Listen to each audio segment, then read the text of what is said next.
ไปจะเป็นการแสดงพระธรรมเทศนา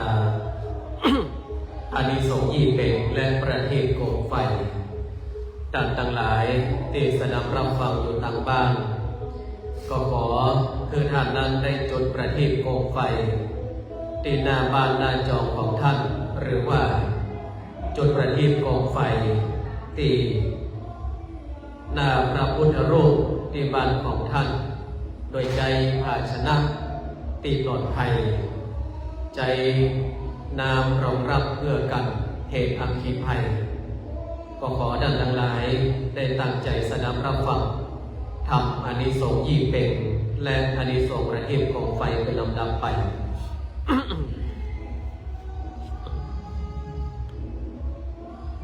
นะโมตัสสะภะคะวะโตอะระหะโตสัมมาสัมพุทธัสสะ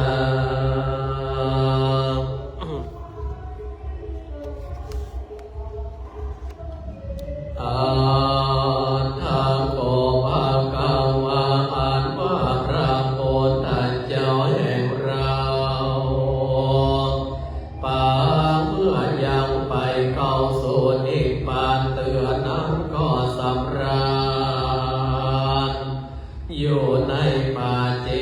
ตวันพระก็สั่งสอนอย่างปานาสสีโมหือในเข้าสู่นิรบานพระก็ภารกยังอานิสงส์แห่งการตาเนื้อเป็นเหตุราจิตเตสนายังเจตกะอันนิวาอิตัมหิพันเต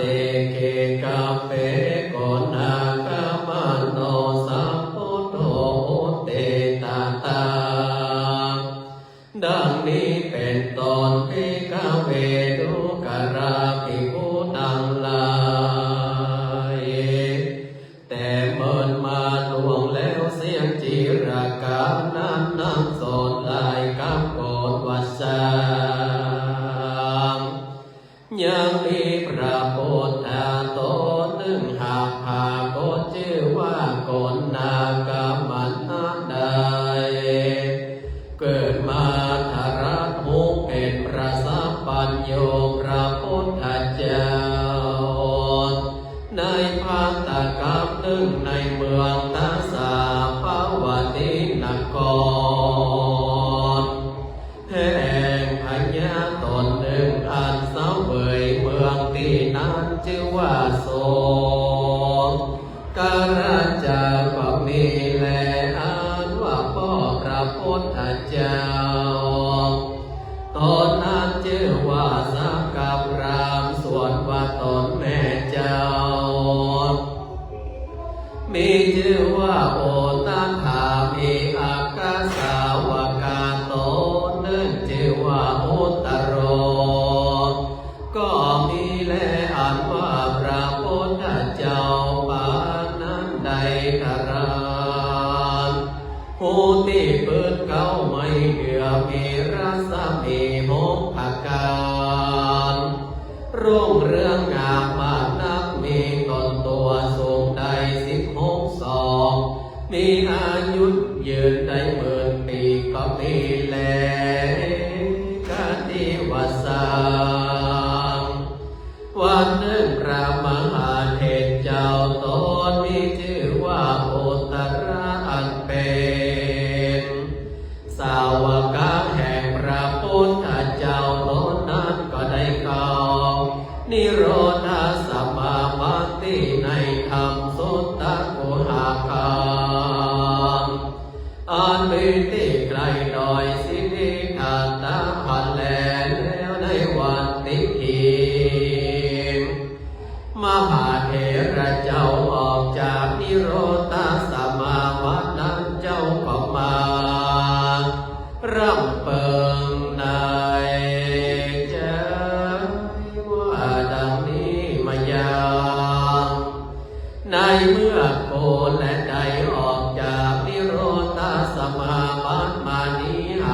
มี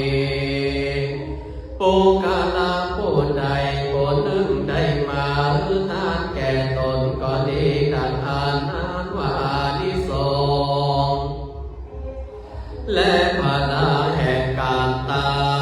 นนั้นก็จะมีมากนักอาจจะบ่มีอาจได้มาเพียบเทียบได้แลมหาเถรเจ้าลำเปิงในใจสัตว์นั้นแล้วก็แผ่มากายานไปไว้ก็หันยังใจผู้หนึ่งตกไร้เห็นใจโดยอันหาไม่และหลวงกายเลี้ยงชีวิตก็หากมาพาคนเกิดในญาณแห่งตนด้วยเหตุว่าใจตุกตาผู้นี้เมื่อผ่านหลังมาจะที่ก่อนบ่ได้ละหย่อนตั้งบนได้เงินตารักษาศีลภาวนาพอขาดและเหตุนั้นเราควรไปสังกาเพิ่งมีจะแลผู้นาทิวเสการลอดวันโลนลงเจ้ามหาเถรเจ้าก็จำระเนื้อตนแล้วก็มานุ่งผ้าอันยาวฝาดมือถือเอาบาทแล้วก็ออกจากกุหาทำคำก็สัญญองไปโดยลวงอากาศไปสู่ยามเรือนแห่งใจตุกขตาผู้นั้นแล้วก็ยืนอยู่ที่จิมกลายประตูเหือที่นั้นก็มีแลสวนว่าใจตุกขตาเห็นใจผู้นั้นการว่ามันหันมหาเถระเจ้ามีมือถือบาทไว้ดังอันมันก็มีใจเลื่อมใสศรัทธาจงชื่นก็นำเอาเข้าและแค่โบมายื่นยอดตาแล้วก็กล่าวกามอธิษฐานแห่งตนว่าอัตเตกะแด่เจ้าโกพระเลนาด้วยปาลาอานิสงส์แห่งข้าอันได้ตาเยื่อมีขอจงเป็นพลวะปัจจัยกำจูตัวแห่งข้าเธอได้เดินอย่างตั้งกิจนาสาวกะแห่งพระพุทธเจ้าตนอันจะมาเกิดภายหน้าอันมีชื่อว่าพระอริยเมตไตรนราตัวใดแห่งกายยังไปได้เถิงยังมกาสาธรรมเตือดังอ่านแม้ว่าใดตัวเตียวมามาในวัฏสงสารมีมาผ่านว่าใดแสนก่อนก็ดีดังอันก็ขอตัวแห่งข้านี้อย่าได้เกิดมาเป็นคนตุกไร้เห็นใจสัมภาวะญาณนั้นเติมเป็นว่าตัวแห่งข้าได้มรณากราบราบใดตายละจากเมืองคนก็ขอบุญกุศลได้ส่งอยู่ตัวข้าใดเมื่อเกิดอยู่เมืองสวรรค์นั่นแลพระก็ผ่านเป็นการว่าอิจิตังปฏิตังตุมหังคิปะเมวะสะเมจันตุดุกราอุปาสกเจ้าเอ่ยตั้งอันใดตาแล้วตั้งกำมังกำผาธนาด้วยอันใดก็ดีขอกำมังกำผาธนาแห่งเจ้าได้ทรงดังก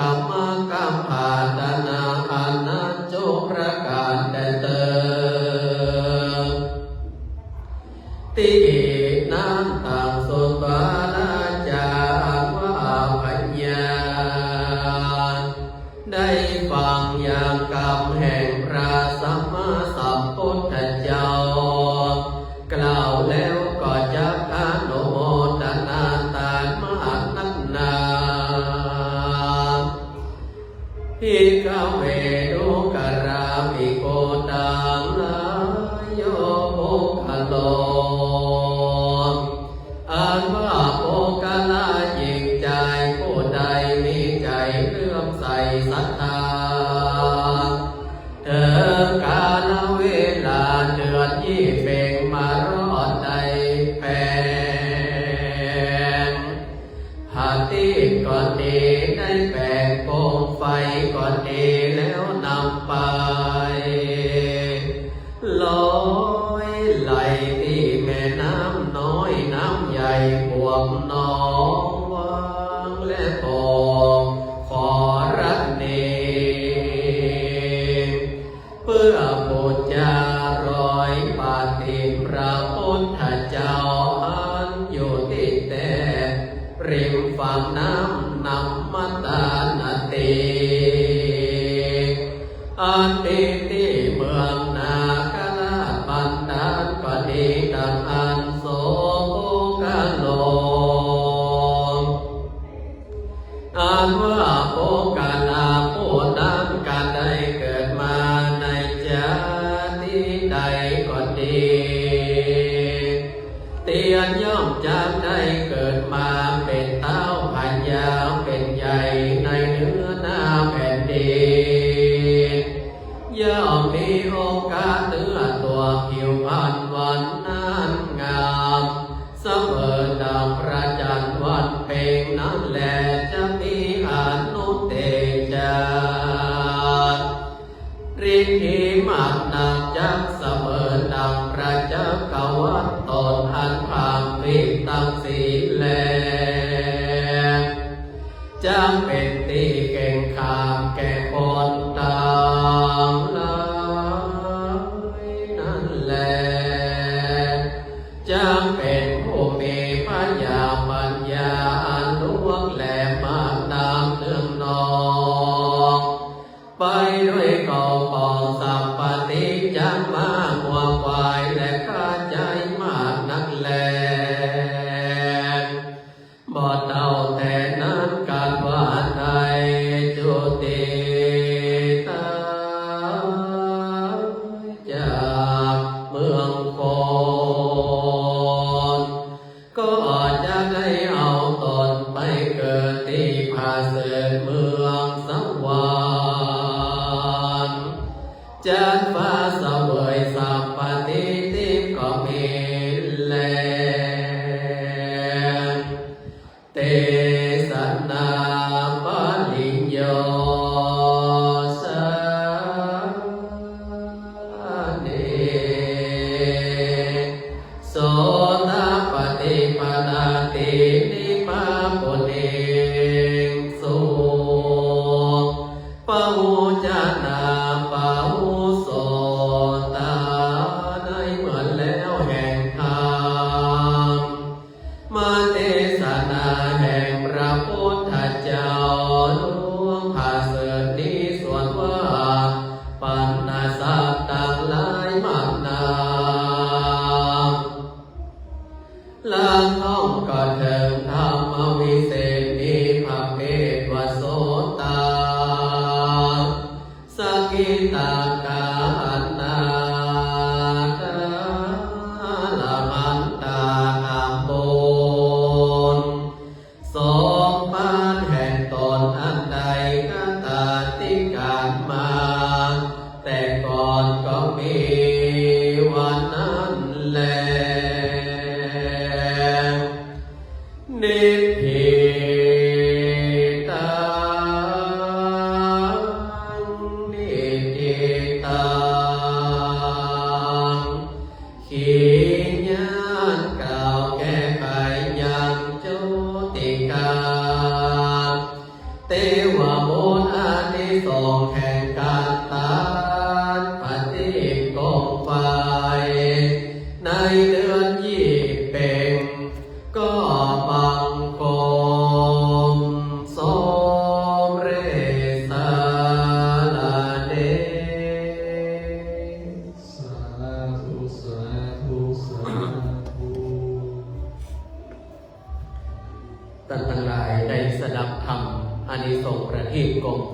เป็นที่เรียบร้อย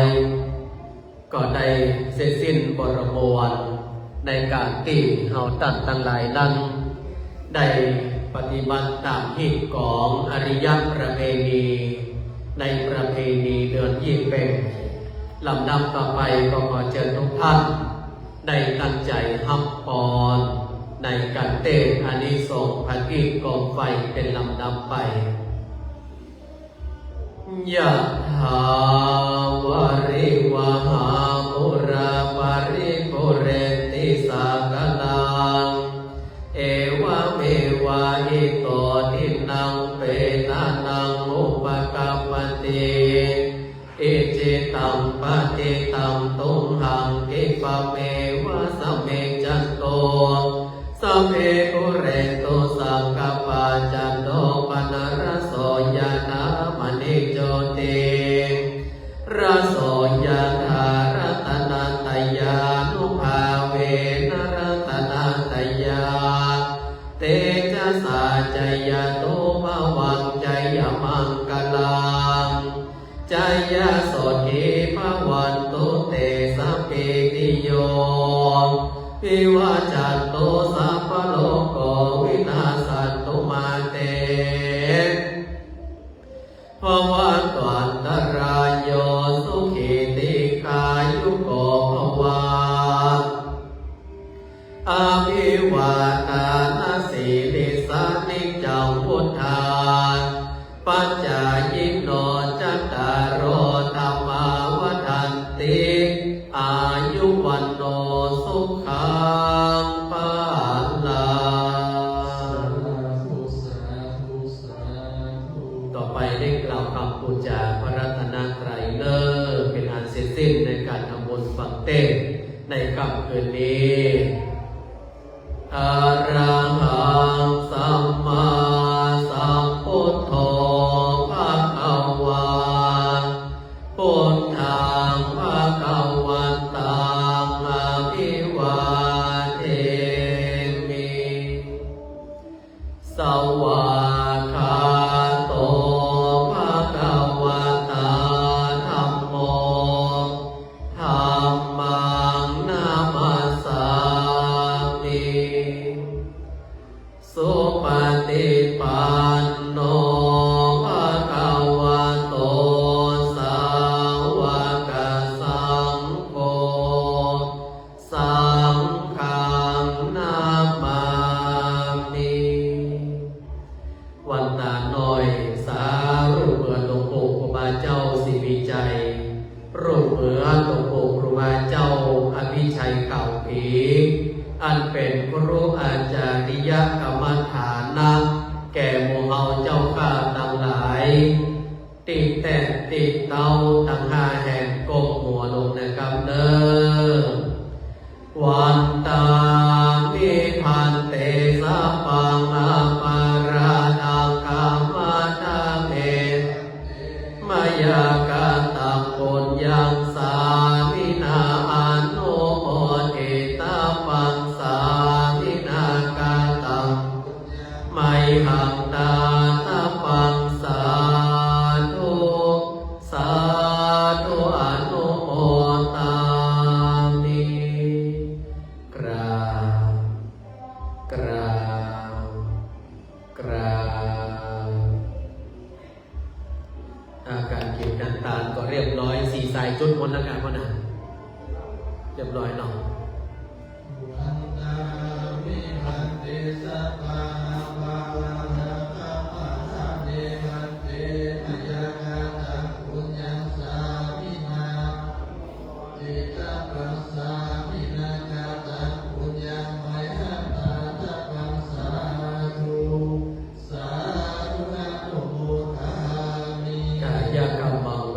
กัมมังมโนกัมมังสัจจิจัตโตสังอสัจจิจัตโตสังสัพพังโตสังฆมันตุโน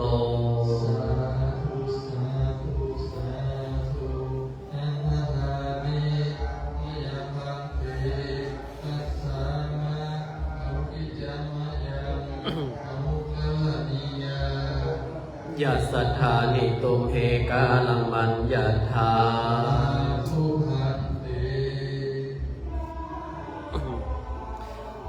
ศรัทธา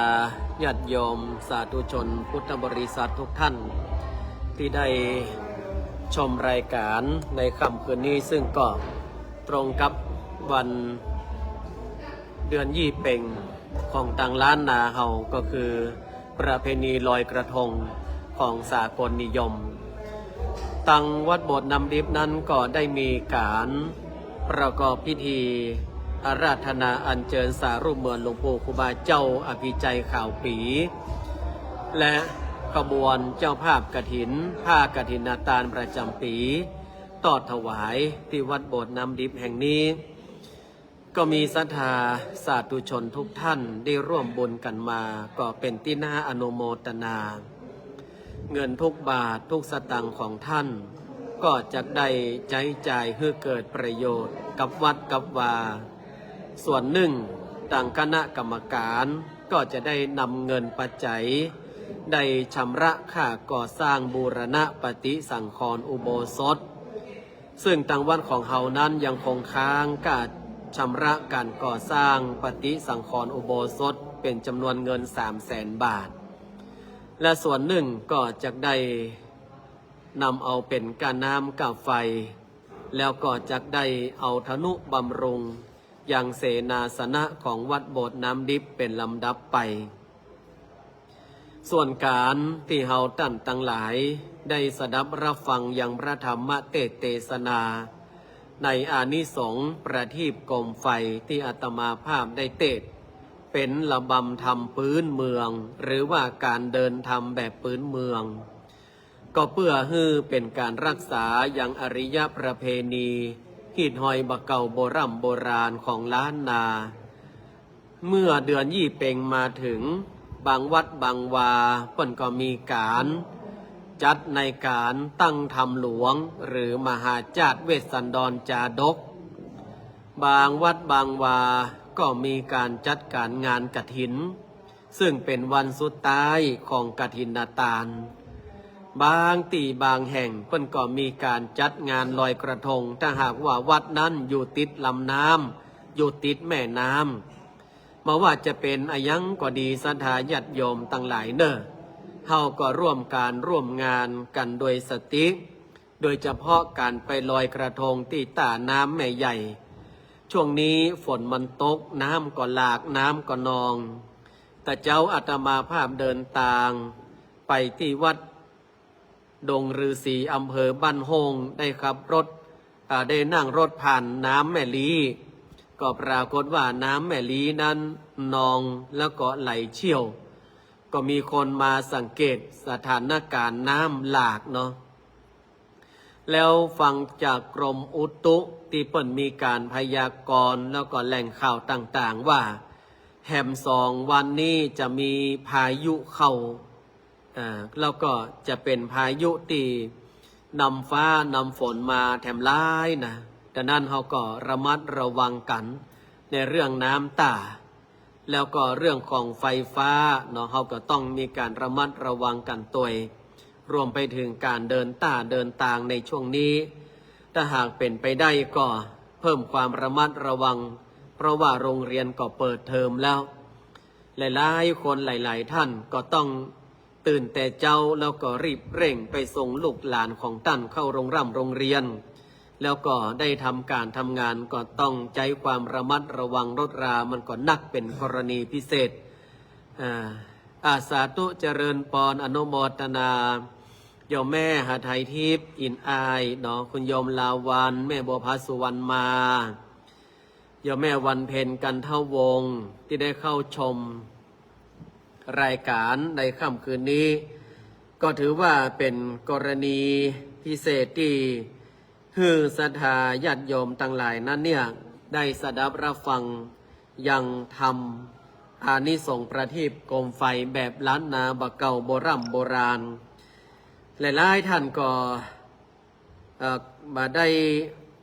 ฮู้หรือว่าทราบข่าวว่าอาตมาภาพนั้นออกรายการเนาะแต่ว่าก็ถือว่าได้เอาธรรมะเป็นธรรมะแบบล้านนาเรื่องอานิสงส์ยี่เป่งลอยผาติดโคมไฟมาโอฮือตั้งหลายได้ฟัง ยอมลาวันบอกว่ากระทงปีนี้บ่ได้ยินเสียงประทัดเลยเจ้าแถวบ้านเปิ้นสั่งงดนะก็คือว่าในทุกที่ทุกแห่งเนาะประทัดใหญ่กาโกมลอยโกมไฟกาก็อาจจะบ่ค่อยนักแต่ใดหนึ่งด้วยสถานการณ์บ้านเมืองสองก็ด้วยว่าสถานการณ์ฝนฟ้า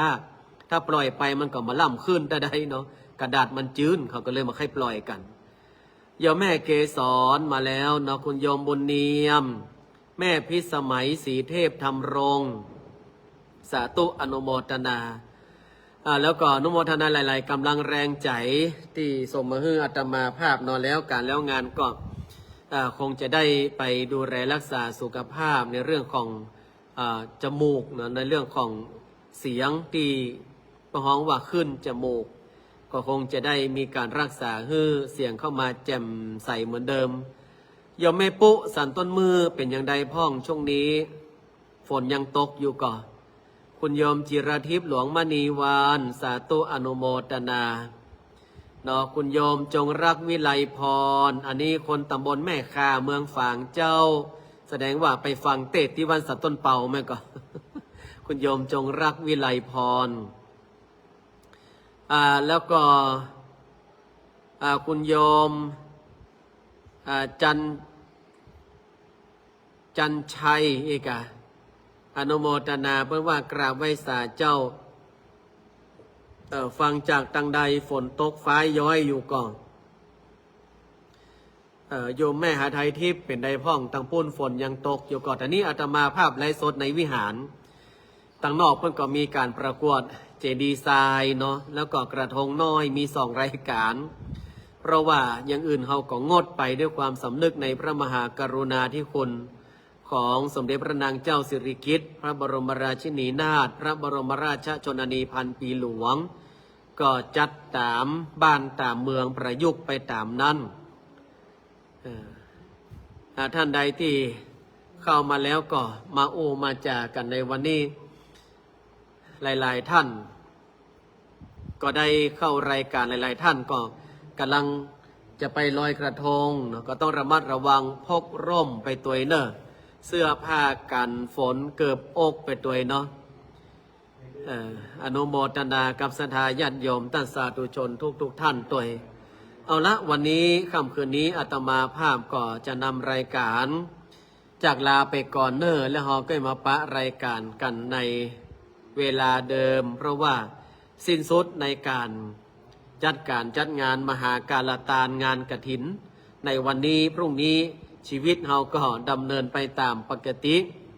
แล้วทางวัดโบสถ์ของเราก็จะมีงานใหญ่ก็คือปิดทองฝังลูกนิมิตในเดือนมกราคมช่วงใต้ๆเดือนเนอะโยมแม่ให้ไทยทิพย์เนอะช่วงใต้ๆเดือน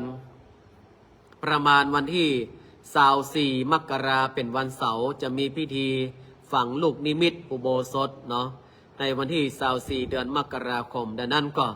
ศรัทธาญาติโยมท่านสาธุชนทั้งหลายก็สามารถมาร่วมในการปิดทองลูกนิมิตแล้วก็อนุโมทนาในการตัดไหวลูกนิมิตได้อนุโมทนาคนหัวใจฟิตลิขิตชอบเล่นกลเข้ามาแล้วธรรมาภาพขอนำรายการจากไปก่อนก็ขออนุโมทนากับศรัทธาญาติโยมบุญใดกุศลใดที่เฮาท่านทั้งหลายได้ตั้งเจตนาไว้ดีแล้วบุญนั้นกุศลนั้นจงสำเร็จผลทุกประการ111บุญรักษา